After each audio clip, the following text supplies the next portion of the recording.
Hello everyone, welcome back to my channel. मैं माया कराड़िया फिर एक नई वीडियो के साथ। आज हम बात करने वाले हैं क्लास 12 का चैप्टर 4। इस चैप्टर में हम स्टडी करेंगे, मेन टॉपिक हमारे होंगे जनन स्वास्थ्य समस्याएं और कार्य नीतियां। यानी जनन स्वास्थ्य के बारे में क्या क्या समस्याएं आती है, क्या क्या कार्य नीतियां उनके लिए अपनाई गई है, जनसंख्या विस्फोट और जन्म नियंत्रण, सगर्भता का चिकित्सकीय समापन, यौन संचारित रोग और स्टेराइलिटी या बंध्यता जिसे हम कहेंगे। तो एक एक टॉपिक को हम बहुत अच्छे से लेंगे। जनन स्वास्थ्य शब्द से क्या तात्पर्य है? जनन स्वास्थ्य का मतलब होता है स्वस्थ जनन अंगों और उनके सामान्य प्रकारों से संबंधित यह शब्द जनन स्वास्थ्य होता है, जिसके अंतर्गत जनन के भावनात्मक और सामाजिक पहलू जुड़े हुए हैं। ये जो जनन वाला शब्द है, इस शब्द से भावनात्मक और सामाजिक पहलू जुड़े हुए हैं, क्योंकि इसी से संबंधित बहुत सारी डिजीज बॉडी में हो जाया करती है। लेकिन उसके लिए किस तरह से फंक्शंस अपनाए जाए, कौन से ऐसे कार्य किए जाए जिससे जनन स्वास्थ्य सही तरीके से रह सके। विश्व स्वास्थ्य संगठन या वर्ल्ड हेल्थ ऑर्गेनाइजेशन जिसे कहते हैं WHO के अनुसार जनन स्वास्थ्य का अर्थ होता है जनन के सभी पहलू सहित एक संपूर्ण स्वास्थ्य, अर्थात यानी कि शारीरिक, भावनात्मक, व्यवहारात्मक और सामाजिक स्वास्थ्य। ये चारों जो है फैक्टर हमारे बिल्कुल सही होने चाहिए, तो जनन के सभी पहलू संपूर्ण स्वास्थ्य को लेकर के WHO ने बताए हैं। यानी कि जनन स्वास्थ्य में शारीरिक, भावनात्मक, व्यवहारात्मक और सामाजिक स्वास्थ्य शामिल किया गया है। इसलिए ऐसे समाज को जननात्मक रूप से स्वस्थ समाज यानी स्ट्रांग कम्युनिटी कहा जाएगा, जिसमें शारीरिक, भावनात्मक, व्यवहारात्मक और सामाजिक स्वास्थ्य स्ट्रांग हो, मजबूत हो, जिसमें लोगों के जनन अंग शारीरिक रूप से, प्रकार्यात्मक रूप से सामान्य हो। यौन संबंधी सभी पहलुओं में जिनकी भावनात्मक और व्यवहारिक पारस्परिक क्रियाएं सामान्य हो। देखिए, जनन स्वास्थ्य समस्याएं और कार्य नीतियां। जनन स्वास्थ्य समस्याएं और कार्य नीतियों की बात करते हैं तो भारत एक ऐसा देश है विश्व में, भारत एक ऐसा देश है विश्व में जिसने राष्ट्रीय स्तर पर संपूर्ण जनन स्वास्थ्य को एक लक्ष्य के रूप में प्राप्त करने के लिए राष्ट्रीय कार्य योजना और कार्यक्रमों की शुरुआत की है। आपने देखा है, टीवी पे भी देखा है, आपने न्यूज़पेपर्स में भी पढ़ा है, आपने मैगजीन्स में पढ़ा है, परिवार नियोजन वाला शब्द, फैमिली प्लानिंग। बच्चों, इसकी शुरुआत हुई थी 1951 में। इसीलिए हम कहते हैं कि विश्व में भारत एक पहला देश है जिसने राष्ट्रीय स्तर पर कई कार्य योजनाएं बनाई हैं। जनन और बाल स्वास्थ्य सेवा कार्यक्रम की शुरुआत की है, जिससे कि माताओं और बच्चों के स्वास्थ्य का ध्यान रखा जा सके। इन कार्यक्रमों के अंतर्गत जनन संबंधी कई पहलुओं के बारे में लोगों में जागरूकता पैदा की जाती है। जननात्मक रूप से स्वस्थ समाज तैयार करने के लिए बहुत सारी सुविधाएं मुहैया कराई जाती है, प्रोत्साहन दिए जाते हैं। जैसा कि इन दिनों भी हॉस्पिटल्स में कई प्रोत्साहन राशि के रूप में जो है महिलाओं को और बच्चों को कई स्कीम, कई तरह की कार्य योजनाएं इसमें चालू है। ऑडियो विजुअल एड्स और मुद्रित सामग्री की सहायता से भी सरकारी और गैर सरकारी संगठन जनता के बीच जनन संबंधी पहलुओं के प्रति जागरूकता पैदा करते हैं। आपने कई जगह पोस्टर्स लगे हुए देखे हैं जिसमें जनन स्वास्थ्य की जानकारी दी होती है। माता पिता और अन्य निकट संबंधी शिक्षक और मित्रों की भी इसमें महत्वपूर्ण भूमिका होती है, क्योंकि कोई भी बच्चा है या कोई भी जो महिलाएं होती है वो अपने परिवार से कहीं ना कहीं लिंक में रहती है। किशोर अवस्था भी अपने उसकी परिवार में बच्चों की पूरी होती है। इन सब पहलुओं में माता पिता और निकट संबंधियों का, शिक्षकों का, मित्रों का महत्वपूर्ण रोल होता है। बच्चे यौन संबंधी विभिन्न पहलुओं के बारे में फैली भ्रांतियों पर विश्वास न करें और उन्हें यौन संबंधी गलत धारणाओं से छुटकारा मिल सके। इसमें सभी का रोल होता है। इसलिए इन बातों का विशेष ध्यान रखना आवश्यक होता है कि अपने आसपास जो हमारा परिवेश है वो इन धारणाओं को कहां तक सही कर सकता है। लोगों को जनन अंगों, किशोरावस्था व उनसे संबंधित परिवर्तनों, सुरक्षित और स्वच्छ यौन क्रियाओं, यौन संचारित रोगों और एड्स के बारे में जानकारी, विशेष रूप से किशोर आयु वर्ग में जनन संबंधी स्वस्थ जीवन बिताने में सहायक होती है।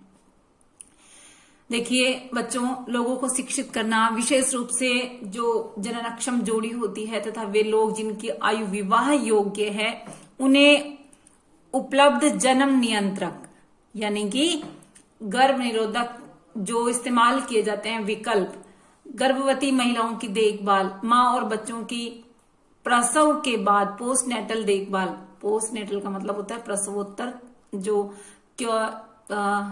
परिवेश मिलता है देखभाल का, आदि के बारे में, और स्तनपान के महत्व के बारे में, लड़का और लड़की को समान महत्व के बारे में, समान अवसर देने की जानकारियों के बारे में, जागरूक स्वस्थ परिवारों का निर्माण होगा। यदि उनको अपना परिवेश सही मिलता है तो जनन स्वास्थ्य बहुत अच्छे प्रकार से विकसित रहेगा।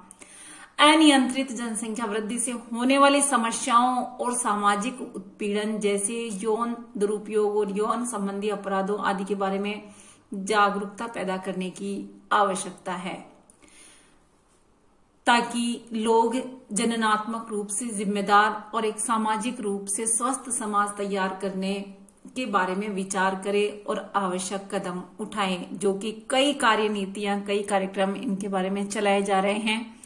और इसीलिए जनन स्वास्थ्य के लिए हमारे भारत देश में बहुत सारी योजनाएं चल रही हैं। जनन स्वास्थ्य प्राप्ति के लिए विभिन्न कार्य योजनाओं के सफलतापूर्वक क्रियान्वयन के लिए मजबूत संरचनात्मक सुविधाओं, व्यावसायिक विशेषज्ञता, भरपूर भौतिक सहारों की आवश्यकता होती है।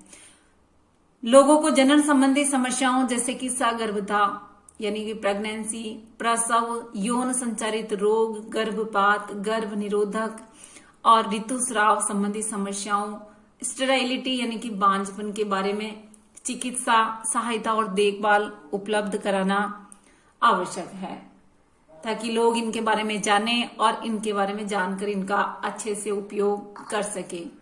समय समय पर बेहतर तकनीकों और नई कार्यनीतियों को क्रियान्वित करने की भी आवश्यकता होती है। बच्चों, ये सब इन फ्यूचर या अपने परिवेश में हम देखते हैं, बहुत सारे विकल्प हमारे सामने इधर उधर ऐसे हैं, उनके जो है उदाहरण हमारे सामने हैं, जो कि हम इन सब चीजों को कहीं ना कहीं टच करते हैं।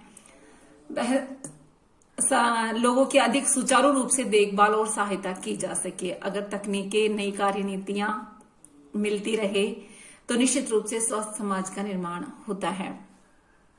बढ़ती मादा भ्रूण हत्या की कानूनी रोक के लिए एमिनोसेंटेसिस जांच यानी कि जो भ्रूण की जांच है, जो लिंग की जांच है, लिंग निर्धारण के बारे में पता चलते ही लिंग परीक्षण कर वैधानिक प्रतिबंध और व्यापक बाल प्रतिरक्षीकरण यानी कि टीका लगाना आदि कुछ महत्वपूर्ण कार्यक्रमों को भी इसमें शामिल किया गया है, जिससे कि कन्या भ्रूण हत्या को रोका जा सके या इसकी जांच पर प्रतिबंध लगाए गए हैं, ताकि इनको जन्म मिले और कन्या भ्रूण हत्या को रोका जा सके। गर्भ निरोधन से संबंधित बात आती है तो देखिए, जन्म नियंत्रक की बात हम कर रहे हैं। जन्म नियंत्रक सहेली नामक गर्भ निरोधक गोली की खोज भारत में लखनऊ के केंद्रीय औषध अनुसंधान संस्थान ने की है। Central drug research institute CDRI ने की है। इस गर्भ निरोधक गोली का उपयोग किया जाता है गर्भ को प्रेगनेंसी को रोकने के लिए। यौन संबंधी मामलों के बारे में बेहतर जागरूकता, अधिकाधिक संख्या में चिकित्सा सहायता प्राप्त, प्रसव और बेहतर प्रसवोत्तर देखभाल से मातृ और शिशु मृत्यु दर में गिरावट आई है। यानी कि स्वस्थ समाज का निर्माण होगा तो निश्चित रूप से मातृ और शिशु मृत्यु दर घटेगी।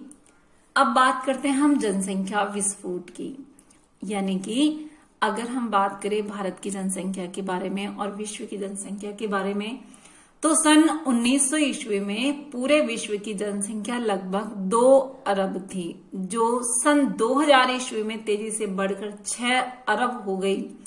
बच्चों ध्यान दीजिए, विश्व की जनसंख्या की बात कर रहे हैं हम। ठीक यही प्रवृत्ति भारत में भी देखी गई। हमारी जनसंख्या आजादी के समय लगभग 35 करोड़ थी और 2000 ईस्वी में तीव्र जनसंख्या दर से 1 अरब से ऊपर पहुंच गई। इसका मतलब है आज दुनिया का हर छठा आदमी भारतीय है। इन सब का संभवतः कारण अगर हम ढूंढे, देखिए कारण क्या हो सकता है कि मृत्यु दर में गिरावट। इसका मतलब है कि जनन स्वास्थ्य कहीं ना कहीं मजबूत हुआ है, जनन स्वास्थ्य के बारे में जानकारी मिली है। मातृ मृत्यु दर और शिशु मृत्यु दर की जो कमी हुई है, यानी कि जनन आयु के लोगों की संख्या में वृद्धि। कहने का मतलब है कि स्वस्थ समाज का निर्माण हुआ, लोगों को इनकी जानकारी मिली है, लोग उनका उपयोग उठा रहे हैं, उपयोग कर रहे हैं, जिससे कि मातृ और शिशु मृत्यु दर में कमी आई है। इस प्रकार की चेतावनीपूर्ण वृद्धि दर से, यानी कि जो ग्रोथ हुई है, जो संख्या बढ़ी है, अब जब संख्या बढ़ेगी, जनसंख्या बढ़ेगी, तो मूलभूत आवश्यकताओं का नितांत अभाव होगा, जैसे कि अन्न है, आवास है, कपड़े हैं, इनकी कमी आएगी। बच्चों कई बार आपने देखा है, सुना है कि परिवार में 2 बच्चे होते हैं और 2 की जगह 5 बच्चे होते हैं, तो निश्चित रूप से परवरिश में फर्क आ जाता है। इसी तरह से जनसंख्या वृद्धि होती गई तो नितांत अभाव वाली स्थिति भी आती है। हमने भले ही इन मदों के क्षेत्र में महत्वपूर्ण प्रगति भी की है, इसलिए सरकार पर यह दबाव था कि इस प्रकार की जनसंख्या वृद्धि दर को काबू में रखने के लिए गंभीर उपाय अपनाए जाए। अब इस प्रकार की समस्या से निपटने के लिए महत्वपूर्ण उपाय ये था कि लघु परिवार को बढ़ावा देने के लिए, यानी छोटे परिवार को बढ़ावा देने के लिए, अपने कई बार आपने ये पोस्टर्स पे लिखा देखा है, हॉस्पिटल्स में लिखा देखा है, बाहर बसों पे लिखा हुआ देखा है, हम 2 हमारे 2। आज की प्रवृत्तियां तो हम 2 हमारे 1 वाली कंडीशन भी आ गई है। बच्चों गर्भ निरोधक उपाय अपनाने के लिए प्रेरित किया जाना चाहिए। मोटे तौर पर निम्न श्रेणियों में वर्गीकृत किया जा सकता है। गर्भ निरोधक जो इस्तेमाल किए जाते हैं उनको कई प्रकारों में वर्गीकृत किया जा सकता है, जैसे कि प्राकृतिक या परंपरागत। एक तरीका है प्राकृतिक या परंपरागत। इनको सबको मैं डिटेल में समझाऊंगी आपको, बिल्कुल आप फोकस करते रहिए एक एक लाइन पे। बैरियर्स का इस्तेमाल करना, इसी तरह से आईयूडीज यानी कॉपर टी का इस्तेमाल करना, इसी तरह से पिल्स जो गोलियां ली जाती है, गर्भ निरोधक गोलियां, इसी तरह से टीका यानी टीके के रूप में, और अंतरारोप और शल्य क्रिया विधियां, ये सारी गर्भ निरोधक विधियां हैं जिससे कि एक छोटा परिवार को बढ़ावा देती हैं। अब एक एक के बारे में हम डिटेल में पढ़ते हैं। प्राकृतिक विधियां कौन कौन सी होती है? प्राकृतिक विधियां वे विधियां होती है जिसमें ओवम यानी कि अंडाणु और शुक्राणु के संगम को रोकने के सिद्धांत पर कार्य करे, यानी कि ओवम यानी अंडाणु और शुक्राणु का संगम रोका जा सके। इनमें एक पहला बिंदु है आवधिक संयम। आवधिक संयम का मतलब होता है कि एक विशेष टाइम पे किया गया सहवास या मैथुन की क्रिया से ये प्राकृतिक रूप से क्रिया ऑटोमेटिक रुक जाती है। जैसा कि एक दंपति माहवारी चक्र के 10वें से 17वें दिन के बीच की अवधि के दौरान मैथुन से बचते हैं, जिससे ओव्यूलेशन की अपेक्षिक अवधि मानी जाती है।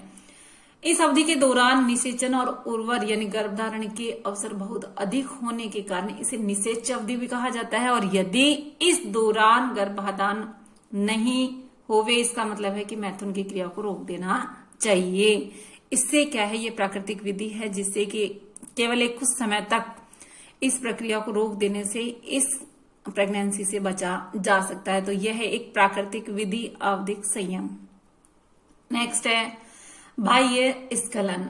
शुक्राणुओं का यदि बाह्य स्खलन होता है तो वीर्य सेचन से बचा जा सकता है, और वीर्य सेचन से बचा जा सकता है तो निश्चित रूप से प्रेगनेंसी को रोका जा सकता है। गर्भ निरोधक का कार्य ये करेगा। नेक्स्ट है लैक्टेशनल एमेनोरिया, स्तनपान अनार्तव, लैक्टेशनल एमेनोरिया। यह विधि ऐसी है जिसमें स्त्री द्वारा शिशु को भरपूर स्तनपान कराया जाए तो अंडोत्सर्ग और आर्तव चक्र शुरू नहीं होता है। बच्चों, बहुत अच्छी सी बात है, बहुत समझदारी वाली बात है यहाँ पर कि यदि ओव्यूलेशन और आर्तव चक्र शुरू नहीं हो रहा है तो इसके पीछे कारण है कि यदि प्रसव हो चुका है तो प्रसव के बाद स्त्री द्वारा शिशु को भरपूर स्तनपान कराया जाए और इससे ओव्यूलेशन और जो मेंस्ट्रुअल साइकिल है वो शुरू नहीं होगी। इसलिए जितने दिनों तक माता शिशु को पूर्णतः स्तनपान कराना जारी रखती है तो गर्भधारण के अवसर लगभग 0 होते हैं, लेकिन ये असफल रहने की दर भी अधिक होती है। 100% ये कंडीशन क्लियर नहीं रहती। इसके बाद है बैरियर्स। विधियों के जो रोध जिसको कहते हैं बैरियर्स, विधियों के अंतर्गत रोधक साधनों का इस्तेमाल किया जाता है। अंडाणु और शुक्राणु को भौतिक रूप से मिलने से रोका जाता है। इस प्रकार के उपाय पुरुष और स्त्री दोनों के लिए उपलब्ध है। कंडोम के उपयोग जो है तीव्र गति से बढ़ रहे हैं। गर्भधारण के अलावा यौन संचारित रोग और एड्स से भी बचाव हो सकता है। इसके अलावा ऐसी और चीजें हैं जैसे कि डायाफ्राम है, जैसे कि गर्भाशय ग्रीवा टोपी है, जैसे कि वॉल्ट है। ये ऐसे बैरियर्स है जो इस्तेमाल किए जाते हैं। भारत में दूसरी प्रभावी और लोकप्रिय विधि है, वापस वही बात कर रहे हैं हम, जो है प्रेगनेंसी को रोकने के उपाय या गर्भ निरोधक युक्तियों के बारे में हम पढ़ रहे हैं। अंतर गर्भाशय युक्ति, इंट्रा यूट्राइन डिवाइस IUD का इस्तेमाल। आजकल विभिन्न प्रकार की युक्तियां इसमें आती हैं, जैसे कि औषध रहित IUD, तांबा मोचक IUD, इसी तरह से हार्मोन मोचक IUD। IUD जो है गर्भाशय के अंदर कॉपर का आयन मोचित करती है, जिससे कि शुक्राणुओं की फैगोसाइटोसिस क्रिया बढ़ा देती है। गाइस ध्यान रखिएगा, शुक्राणुओं को एक नष्ट करने की प्रोसेस बढ़ जाती है, भक्षण क्रिया बढ़ जाती है।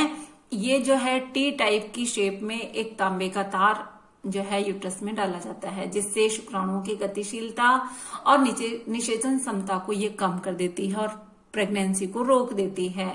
आप देख रहे हैं डायग्राम सामने, इस तरह से ये कॉपर का वायर T शेप में करके डाला जाता है। इसके बाद है कुछ टेबलेट्स, जिसमें हार्मोनल टेबलेट्स होती है। महिलाओं के द्वारा खाया जाने वाला एक अन्य गर्भ निरोधक जो टेबलेट्स आती है, पिल्स आती है, गोलियां आती है, प्रोजेस्टेरोन या प्रोजेस्टेरोन और एस्ट्रोजन का संयोजन होता है, जिससे थोड़ी मात्रा में मुंह से लिया जाता है और यह मुंह से टिकिया के रूप में लिया जाता है, गोलियों के रूप में लिया जाता है। ये गोलियां लगभग 21 दिन तक प्रतिदिन ली जाती है। स्त्रियों द्वारा प्रोजेस्टेरोन अकेले या फिर एस्ट्रोजन के साथ इसका संयोजन भी टीके या त्वचा के नीचे इम्प्लांट के रूप में किया जा सकता है। और अगली विधि है शल्य क्रिया, जिसको नसबंदी भी कहते हैं। हमारे समाज में नसबंदी, पुरुष नसबंदी और महिला नसबंदी दोनों ही जो है करवाई जाती है।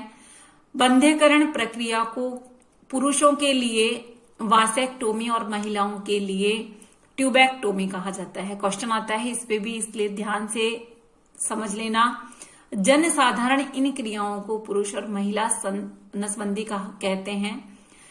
जो वासेक्टोमी है, इसमें अंडकोश शुक्रवाहक में चीरा मारकर छोटा सा भाग काटकर निकाल दिया जाता है या बांध दिया जाता है, यानी कि जो शुक्राशय है, जो वृषण से शुक्राणु जाते हैं तो उनका रास्ता कहीं ना कहीं ब्रेक कर दिया जाता है। इसी तरह से स्त्री के उदर में भी छोटा सा चीरा मारकर योनि द्वारा जो फैलोपियन ट्यूब है उसका छोटा सा भाग निकाल दिया जाता है या बांध दिया जाता है, जिससे क्या होता है कि अपने यथास्थान पर जो शुक्राणु है जहां पहुंचने हैं, अंडाणु है जहां पहुंचते हैं, वहां नहीं पहुंच पाते हैं और ये स्टेराइलिटी मेल और फीमेल्स दोनों में हो जाती है। इस तरह से ये आप डायग्राम देख रहे हो, इसमें जो शुक्रवाहक है बांधा हुआ और कटा हुआ भाग आप यहाँ पर देखिए किस तरह से ये काट दिया जाता है या बांध दिया जाता है। इस तरह से शुक्राणुओं का गमन रुक जाता है। और इसी तरह से आप देख रहे हो फीमेल्स के अंदर ये फैलोपियन ट्यूब है, उसको काट दिया जाता है या बांध दिया जाता है। यहां पर इस बात पर जोर देने की जरूरत है कि यदि उपयुक्त गर्भ निरोधक उपायों का चुनाव एवं उपयोग किसी शिक्षित चिकित्सा कर्मी या विशेषज्ञ की परामर्श द्वारा किया जाए तो ज्यादा उपयुक्त होता है।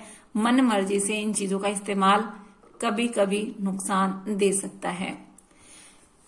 अब नेक्स्ट है आपका टॉपिक सगर्भता का चिकित्सकीय समापन, यानी कि ऐसे रूल्स भी अपनाए गए हैं जिसमें कि इनका चिकित्सकीय समापन किया जाता है। Medical termination of pregnancy, MTP से कहते हैं। लगभग दुनिया में 45 से 50 मिलियन MTP किए जाते हैं, जो संसार भर की कुल सगर्भताओं का लगभग 1/5 भाग है। लेकिन इसका उद्देश्य जनसंख्या घटाना नहीं है। कई ऐसे मामले होते हैं जहां ये जरूरी होता है, वहीं MTP की जाती है।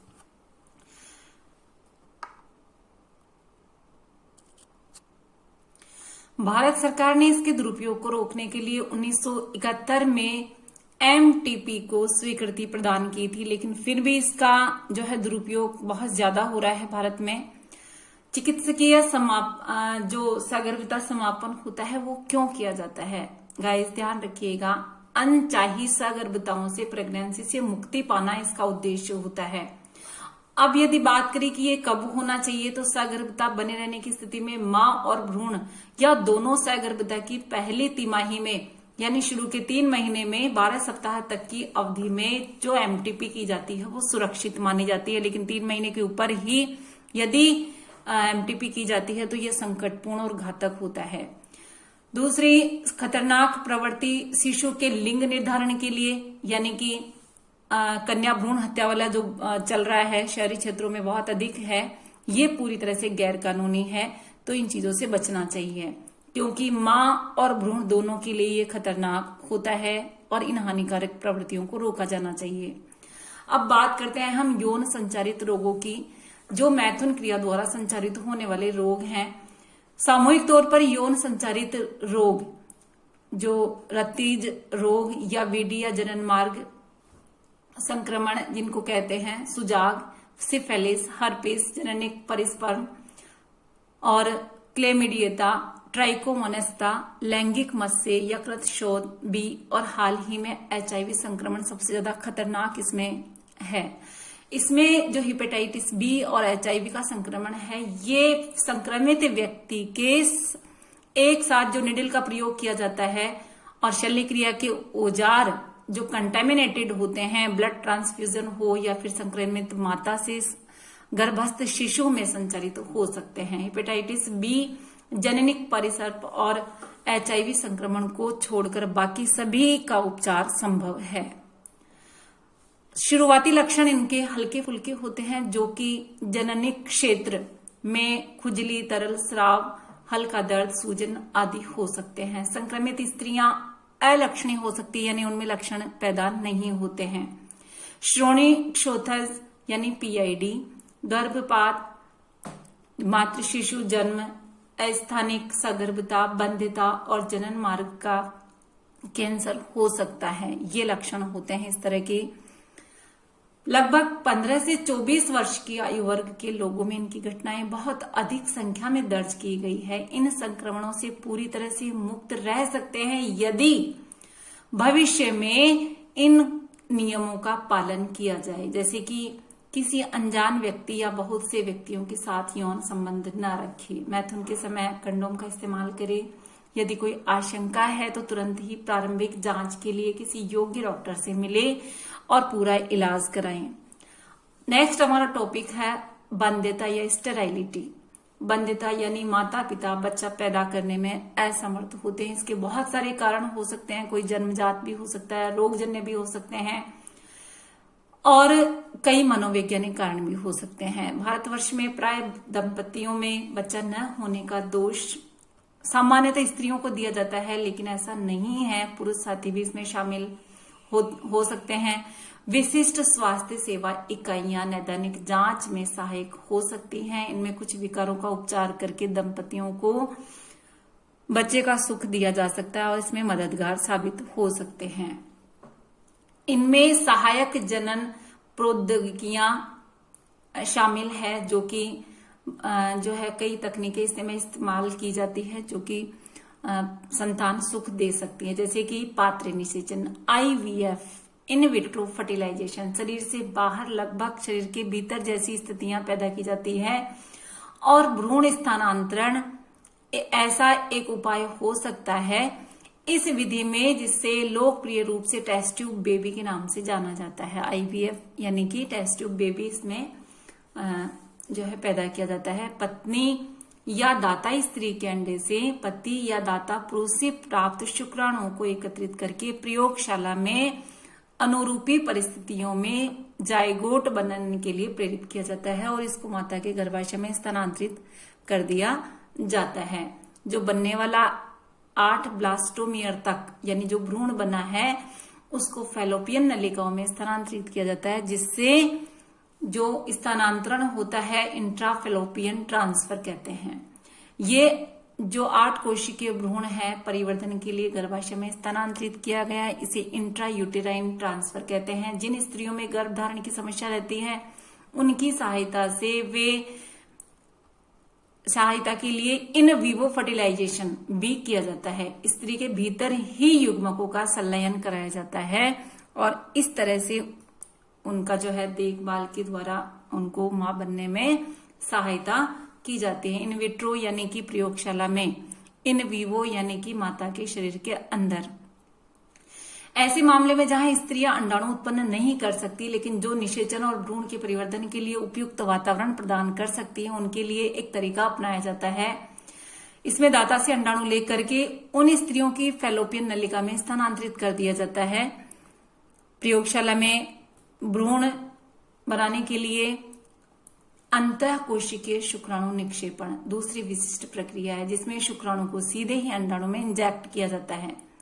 स्टेराइलिटी यानी बंध्यता के ऐसे मामले में जिनमें पुरुष साथी स्त्री को वीर्य सिंचित करने में सक्षम नहीं है या स्खलित वीर्य में शुक्राणुओं की संख्या यदि कम है, तो ऐसे दोष का निवारण कृत्रिम वीर्य सेचन तकनीक से किया जा सकता है।